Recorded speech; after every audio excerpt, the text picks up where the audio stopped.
Welcome to Seat Time, where we drink beer and talk about all the happenings with motorcycles. Welcome to Seat Time, everybody. This is episode 28. For those of you who do not know, my name is Brian Pierce.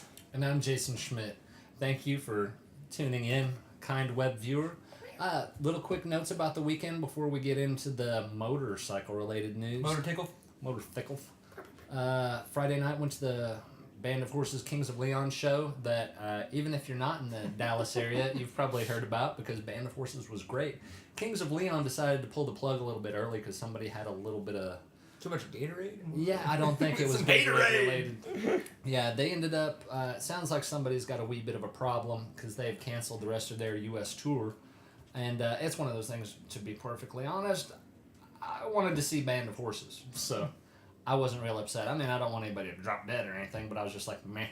Made it easier to get out of there at a decent time. I understand. Yeah, after that, met a nice Polish couple that was sitting next to us, and they went and hung out and drank beer in the parking lot with us, and then rolled down to Lee Harvey's. That's like right across the street, isn't it? From just a little bit down. Yeah. But yeah, I went down to Lee Harvey's on a mission to eat and drink. Showed up, realized their kitchen had closed, so just had a beer and then bailed the hell out because I would have ate the ass end out of a donkey at that point, and so I was just like, I don't care. That donkey would have loved you for it. Yeah. I'm very popular in the farmland. No, but I needed something, and I was like, all right, there's going to be a 24-hour place around here, 24-hour Taco Bueno that fit the bill, and I sat in front of my friend Tiffany while I wolfed down just an ungodly amount of food because I hadn't eaten in 12 hours, had a few adult beverages thing working. I just was sitting there lining items up across the counter, and I looked up and gave her a wink and said, hey, you're about to see some magic happen. All of this inside. Yeah, there's nothing better than sitting there and eating about 3,000 calories right before you go to bed. I'm sure that's the reason that I'm the pinnacle of health. But, pinnacle of athleticism? Yeah, oh yeah. I would agree. Get much higher on the scale than me. Yeah, that's okay. It's a good scale.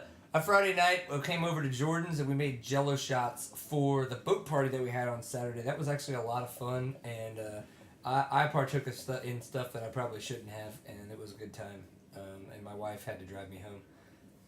It happens. I'm sorry? Both nights, right? Actually, yeah, why not? Yep, Friday and Saturday night I got to get driven home. That happens. It's better than driving home and getting a wreck. You only turned 32 once, though. It's true. If I ever do that again, that's a good, strong point. Something really went wrong. I think we made somewhere upwards of 600 Jello shots. And then we wound up eating them all on Saturday. So that was a good time. The boat party that I'm referring to is Jordan and I's birthday. We always celebrate. I'm the 30th, he's the 31st. He turned 28, I turned 32. We always celebrate our birthday together. We have lately been doing a big boat party. So Saturday, that was what happened. We had our birthday boat party. And 4 hours on Lake Grapevine, 2 kegs, 300 some odd cans of beer, somewhere upwards of 600 Jello shots. And everything was sponsored by Seat Time-ish. Yeah, I had just a terrible time. Yeah, I don't like... I realize now that I do not like hanging out with people. Nope. I'm probably going to become a hermit. Yep. And then buy a 50-person double-decker party barge and live on the lake. Because it was awesome. We lost my camera, the GoPro. We lost somebody else's camera because Jordan is the worst thrower in the world. Pretty good catcher from what I hear. In my defense, I was shoved down the slide, and I was... See what I mean? I was looking, and in a moment I saw my roommate who is an ex-professional hockey player, and I just shouted his name. He's like, that guy catches stuff all the time. Yeah, that'll work. He's athletic. So I tossed it to him. He wasn't paying attention, and it just hit his chest and went to the lake. So, Lake Grapevine got quite a donation in cameras this past weekend, and probably some urine as well. It was a lot of fun, so hopefully next year, if you guys want to come, you just give us the money before it fills up. And I'm pretty sure that's what's going to happen. I think it was about 11 p.m. when Bloody showed up at the house, and I was already mumbling on the couch. So, that's okay. We were nowhere near being professional athletes this weekend, but that's okay. We were paid by other people to do things much greater, and that was serve the greater good and make other people alcoholics. And I think it worked out. Yeah. So, I don't know.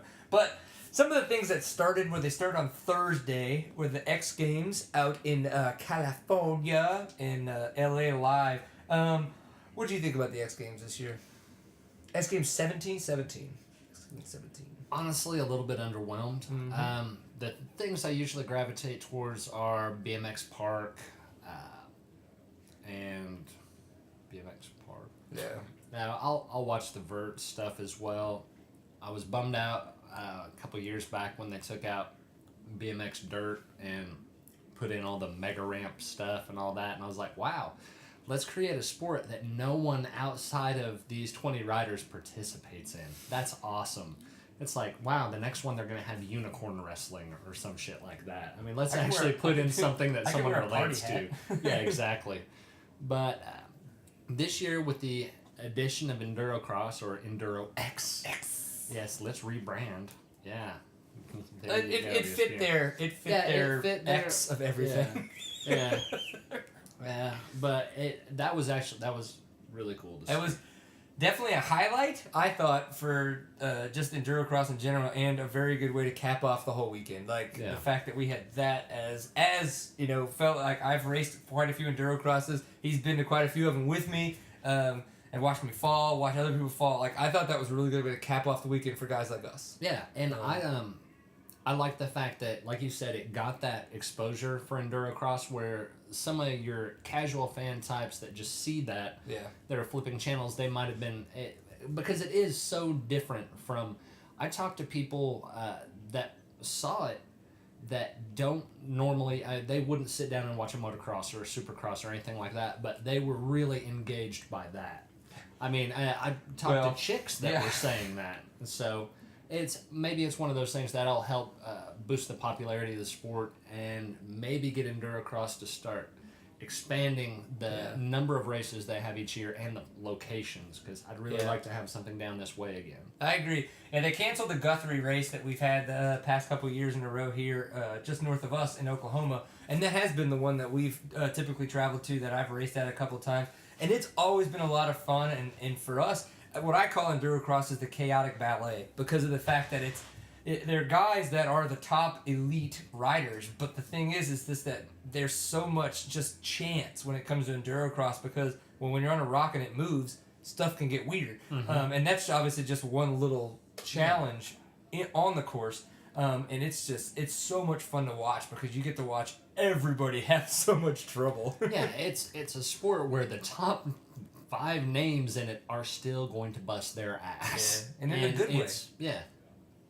Well, hopefully they don't get hurt. Yeah, don't get hurt. But, So a little bit of change up, like we said. They changed Endurocross to Enduro X. I kind of hope that doesn't stick. That's kind of gay. But it was for the X Games, so I kind of get the whole rebranding change of it. But obviously the start ramp had some pluses and some minuses. The biggest plus was that it reminded me of the movie Rad with Helltrap. And I'm sorry, but that still needs to be recreated. I think that would be a very well attraction for guys our age. But I don't like the way that it was like they were working so hard to make that roll-in ramp happen, that the way it fed into that first turn was just a bottleneck cluster F. It was the worst funnel. There was no way for it to actually function. Everyone would ball it. It wasn't like a start straight where everyone's trying to work in through a turn. It was just a straight line, jog over with this tight spot. It sucked. Yeah, it wasn't very good. We did see some good wrecks, and luckily enough during the main we actually saw none there. So that was good that everybody took off there. In Heat 1, Jeff Aaron actually came away with the win. He stayed extremely strong and extremely consistent, exactly what we were typical for seeing from Jeff Aaron when we see him at all the Endurocross races. Mm-hmm. You want to get Heat 2? No. Okay. I got Heat 2. So we got Heat 2. Part I want to mention about Heat 2. Okay. I like that. So Rookstool got the whole shot, and he pretty much took it all the way into the heat. Like, he rode really, really well. He's actually been doing a lot of the outdoor nationals as well. So Kevin Rookstool, even though he's a younger kid, he's obviously can ride a lot of different types. So yeah, the thing that got me about Heat 2 and made me very nervous for a bit. Well, I mean, I knew the LCQs were coming out, but I was very pleased when Caselli. Man Crush Central, pulled up into second place. But then when he lost it there, I was very close to pulling an Elvis and shooting the TV. I'm not gonna lie. No, you don't. Oh no, you didn't. Oh shoot, no. But hey, ended up getting through later on. Yeah, but that's cute. Still not the way I wanted it to go. I wanted him to win everything. Then we had Rookstool and Roberts go through on those two. Then we had Heat 3 was where it got a little funky because we had Ryan Hughes making a huge block on Taddy Blazusiak right there in the nice little funnel turn that you talk about. Yeah. And the way I like rewound it and watched it a couple times in slow motion, and Ryan Hughes became the biggest piece of concrete block ever. Like that dude just was like, boom, move out of the way, Teddy, and just straight up just elbowed him. It was awesome. Like Rhino power, baby. Meow. Like, oh yeah. Brr. So yeah. Nothing. Okay. And Taddy didn't make the LCQ. He tried. He didn't make it from that heat. He tried really, really, really hard. He didn't make it. He was in third. But we did have Brown and Jungren. They came through. Mike Brown, ageless Mike Brown. That guy, holy crap, he is so awesome. And then we got Jungren. He's actually a Swedish rider. He rides Husabergs. And he put that, we don't know, I don't know if it was a 250 or a 300, but he put that two-stroke up on top and for that transfer position, so I was happy to see that. And that Husaberg. Pretty hot. And it's pretty much a KTM with blue and yellow, but still. Yeah. Yeah, there's no complaints from me in that area. Yeah. It are a sexy beast. I will touch you longer than you want to be touched. Yeah, this is going to be awkward for the folks at the dealership. You might want to charge me more. Yeah, it was like, you might want to turn your back and in a little while, maybe toss me a wet nap and a squeegee. Yeah. It's going to get weird. Call somebody. I'm not coming home. Yeah. No, LCQ won. This was Taddy's point where he was like, oh, hell, I just got embarrassed on TV. Yeah. And I'm Polish. I need to win. And he came out and just railed it out, rode pretty much mistake-free. Yes. And which kind of needed to do, because if there had been a big deal national televised Endurocross and he doesn't make the main, didn't make it, shit's awkward. Yeah, things would have been really weird back. Especially because they had that big old profile on him, like before they started. Look at this mother of bitches, like, holy they're crap. just like, we're only going to do a profile on him because we're certain he's going to win everything. And then if he wouldn't have made it, there's a part of me that just for the giggle factor, meh. I may have laughed. I didn't think it was going to happen, but you know. But it could have. Yeah. The second LCQ, I thought it was kind of odd that they had two last chance qualifiers. I think they were trying to diminish the semifinals, so they didn't have a ton of stuff for random people who didn't know what they were watching to watch. But it should have really been the sort of last chance qualifier, because it kind of dictates that there's one. So that threw me, because I was watching it and I was kind of coming in and out of a daze while watching it. And Saturday night was good. No, I was skipping through some of the commercials, and it came to all right, well, here we go with the LCQ, and I was just, wait a minute, I just watched that. Yeah. You mean I'm sitting there staring at the remote and having a little caveman confusion moment, then realized that it was LCQ 2. Dose. Yeah. This is the one where we would have liked to have seen Dietrich come through. Unfortunately, he was actually riding really well in second place, but he wound up getting what I'm going to call Log Mountain, just because I think that's a really good term for it. He came over the first log on Log Mountain, and he just and there was a lapped rider he was trying to get around, kind of just chose a bad position, lost a little bit of momentum, boom, front tire stuck in the hole of the rocks, and he didn't get out of there for a good bit. But that allowed Mr. Kurt Caselli to come through in second place, which I, of course, was happy to see. And we had Destry Abbott with first. Yeah, there's felt bad for Dietrich, but there's no way. I mean, with what it helped to happen, I can't be terribly upset. Yeah, that's okay. I like Mr. Caselli. Okay, so this brings us right now. We've kind of gone through the heats and LCQs. It brings us to the women's main. It sounds like on the interwebs that there has been quite the talk about this main. Yeah, and there's some people sharing some colorful, somewhat amusing thoughts on it and opinions, but let's face it, that course, it's no joke. Tough course. And just going to the Endurocross in Guthrie, you're sitting in the stands and you think, that looks hard as hell. You go down and you walk the course, which I had no reason to do, but if you just walk up to the... if you walk up to the gate and act like you know what you're doing, act like you're supposed to be there, you can get away with murder. Or just show up with me early when we were practicing. Do that too. Yeah, we didn't really have a lot of excuse the times that you weren't racing. just like I had no reason to be sitting in the pro section at the Supercross last year when I just walked up. But it was fun. Yeah, give a knowing nod, point to someone, and have them awkwardly look back at you, and like, see, yeah, I'm supposed to be with them. Yeah. But anyway, walking the course, you're like, there's not a snowball's chance in hell that I can ride through this. I may not be able to walk over this. Yeah, some of this I might need a little hand. Somebody give me a boost. Touch it. But so everyone ragging on the women's performance, I think I'm not gonna lie, it was hard to watch some parts of it. I mean, it was rough, and in saying that, I know that any one of those women that was out there would leave me like I was tied to a tree. They're such better riders than me. And They're so pretty good. it's just kind of how it worked out. Yeah. I wanted to say congrats to our friend Ashley Crouch. She was actually one of the alternates. She was the first alternate for the women's Endurocross, and just through the circumstance of events that came up, she wound up getting a position. Yeah. She made it to the main. So congratulations, Ashley Crouch. She's from Pittsburgh, Texas. One of our local kids here. Races Toro, Torn, TCCRA, all that stuff. Pittsburgh's in Pennsylvania, guys. Oh, you're That's an ridiculous. idiot. Hit yourself. Hurt It's yourself. like, you're going to Paris? Yeah. Paris, Texas? No. Yes. Yes, Paris, that's what Texas, I'm doing. Exactly what I'm doing. They really screwed me over on these tickets. Yeah, I don't know it's why like, I'm why was spending it this $80? much. Oh, right. Right. So congratulations to Ashley Crouch. She did finish. Everyone says she did. Oh, man. Dude, that was a tough course. We had Maria Freisberg. Oh, God, I said it wrong. What is it? Forsberg? Forsberg. Yes. Maria Forsberg in first. We had Tara Geiger in second, and then we had Martinez in third. Yep. Okay, so Forsberg lapped Geiger and Martinez. So if that says anything, that's how well she was riding and just how tough the course was for everybody else, because that was pretty impressive stuff. Yeah. That was really, really tough.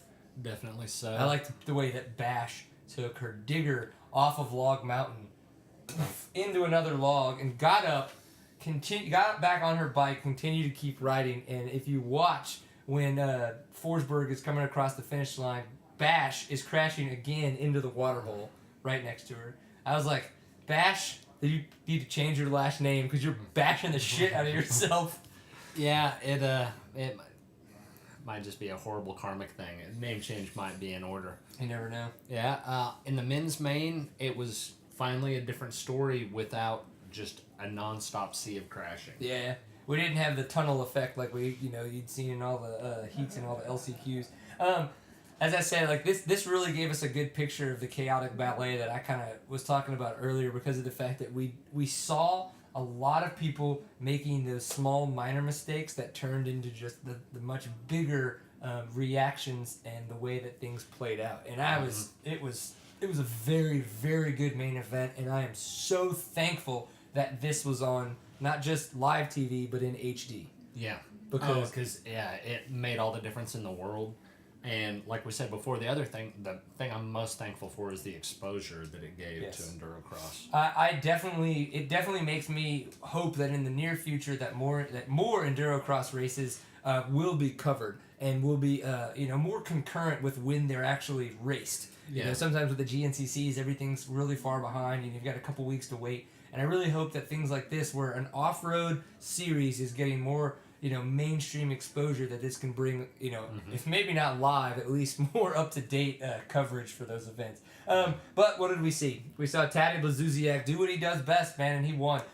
And he won really, really well. There was a time where Jeff Aaron was out front, but again, as we were talking about the little small minor mistakes that he makes, and people make, he put his front tire in a place where there wasn't a rock where he thought it was, front tire dipped out, boom, crash. And it's one of those things, no fault to him.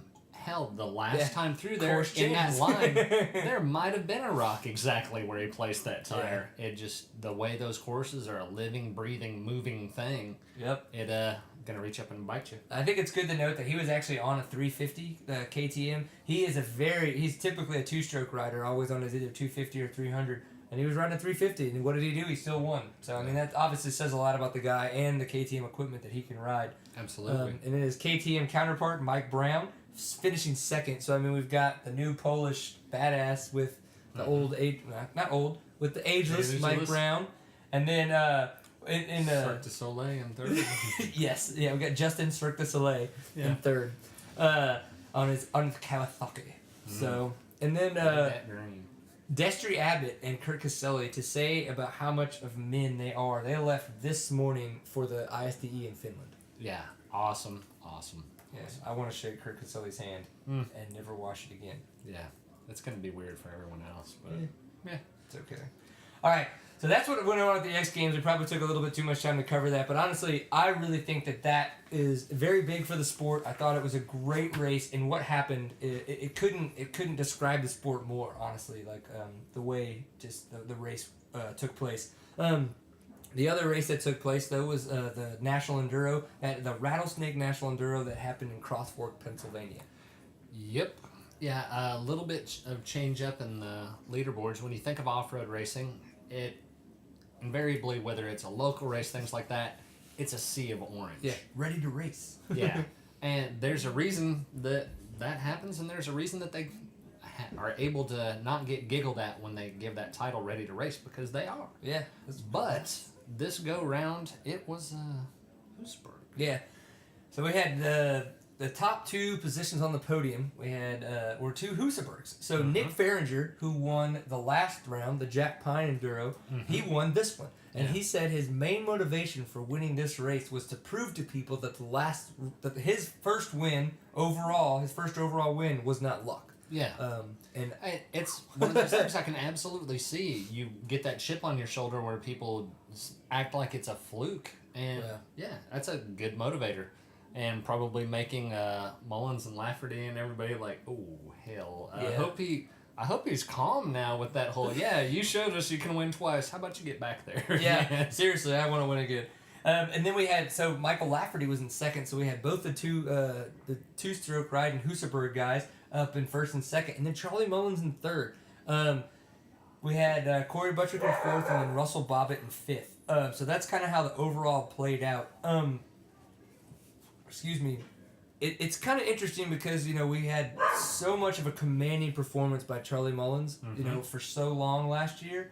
And this year, be it the change of bike or whatever it is, he hasn't been able to perform, as well, or he's still performing at the same 100% he was last year, and everybody else has maybe just stepped up their game.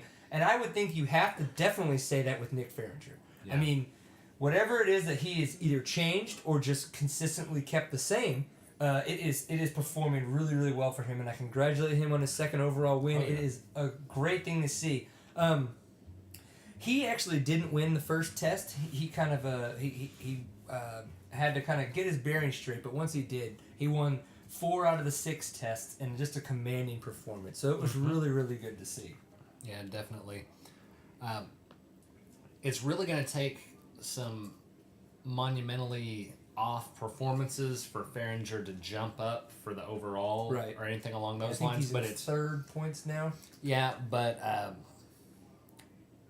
others they still have a sizable lead. So it would, like I said, it would take something pretty monumental happening for him to be able to leapfrog up. But it is good to see someone else challenging, and it really kind of makes you look to next year.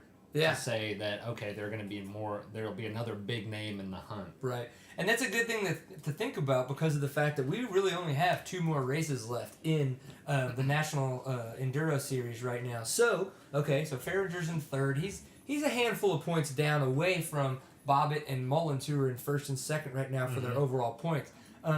But Bobbitt was in fifth. And if Bobbitt were to continue to have performances like that, and then we get Fahringer in first again, and Mullins really is maybe doesn't, it has another performance where he's, Fahringer's on top, those points could chip away, maybe somebody has a bad race. There's only 2 left. It would be very, very hard, as you said. But smidgen of chance there. It's not unthinkable. It's not unthinkable. So there's going to be, we've got 2 weeks now until the next outdoor motocross. Going to be Unadilla in New Berlin, New York. And I think we've got about a month until we have the next National Enduro. So we've got a couple races coming up. And by that point, series are going to start picking back up. We're already in August. Holy crap. Yeah, that kind of blew my mind when I realized that this morning. That's shocking. Yeah, the summer, It's been hot in Texas for a long time, but I mean, the summer really is kind of just going away. But yeah, I mean, we've got about two more weeks till races. The series in Texas start picking back up, and then from there, all the national series are going to start picking back up. Some of them haven't taken breaks, and the ones that have, they're gonna be back. So we're gonna race, and I'm looking forward to it. See where everything kind of mans out and where things leave. Yeah, it'll be exciting to have more going on, more things to follow, just more things that actually locally to get out to as well. Yeah. So. And I was actually talking to Kevin Ruckteschel today. We were talking a little bit about Toro. I know that the board of directors, they've been meeting, and so the schedule's coming together. We're going to have a series again this year, which I'm looking forward to. I'll be on staff, and I know Bloody's hoping to make it to at least a couple races, and we're going to have some fun. Y'all are lucky. No. Maybe. Yeah. Maybe. Look at it. Jordan's going to race the C class. Oh, yeah. I'll be walking around in my... I think I need to be on the D class for drunk. Yeah, no. You'll know me at the race. I'll be the one walking around wearing a cape, my crown, and studded codpiece. Yeah. That's it? Just the cod piece? Nothing? No. And so keep an eye out for it. Yes. Because it's magnificent. It is what everybody... It is what brings the boys to the yard. Spectacular. Yes, my codpiece brings all the boys to the yard. All right. That really felt weird to say. I'm not going to lie. That's not the first time. Alright. All right, so if any of you were to try to buy a cod piece, how would you purchase it? You would purchase it with money. And Yeah. the thing is that what we need you guys to do is use a little bit of that money and help support Seat Time. We have pint glasses for sale. We want you guys to enjoy a pint full of awesome just as much as we like to enjoy a pint full of awesome. So please, seattime.bigcartel.com. $10. We're not even worried about shipping right now. We're just wanting to get you guys the pint glasses. So please, PayPal $10. You will get yourself a Seat Time pint glass, and we would love for you to enjoy a pint full of awesome with us. You can always have that when you're watching us, when you're thinking about us, when, you're just wanting to get down and dirty with your bad self. Obviously. Yeah. Oh, outside of the site, which we know that you all go to regularly, Which is that's a good strong. seattime.co. But you can also follow us on Facebook at Facebook.com/SeatTime. See, we're out there in a myriad of ways for your viewing pleasure. Oh, that was good. Yeah. A myriad of ways. Yeah. I like that. And the Twitter handle would be SeatTime_CO. So that way you can follow all the ramblings that go on throughout the day and how I talk about how I would rather be drinking than at work. But the thing is, work pays for the drinking bills. So Yeah. I didn't say drinking at work. Hate work. Yeah. Yeah. Well, get ready because it's the rest of your life. Yeah, work is definitely a 4-letter word. Yeah. Ooh. Yeah. Hey, that's yeah. Yeah. Yeah, there's some truth in that. I don't mind. Yeah. I'm pretty awesome. All right.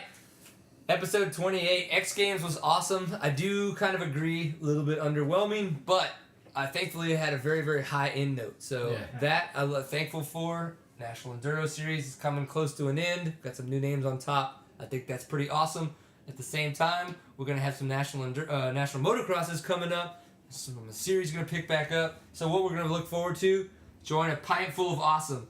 Thank you very much for being here, people. We love you. Thanks. In all the internet awkward ways. Bye-bye.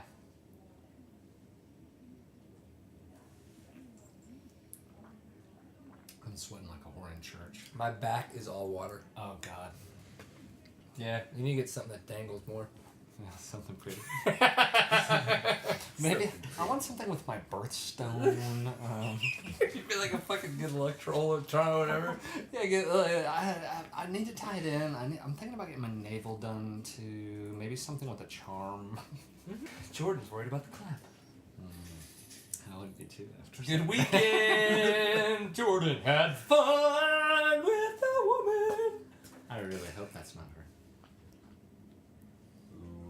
Let's get it on. Okay. Wait, didn't that already happen? Was that The what show, you said? the show, Oh, the the show, show, the right. show. Right. Yeah, that's my Did you pickup roll? line. Did you roll over and look at her and say, "Go for it"? God damn it.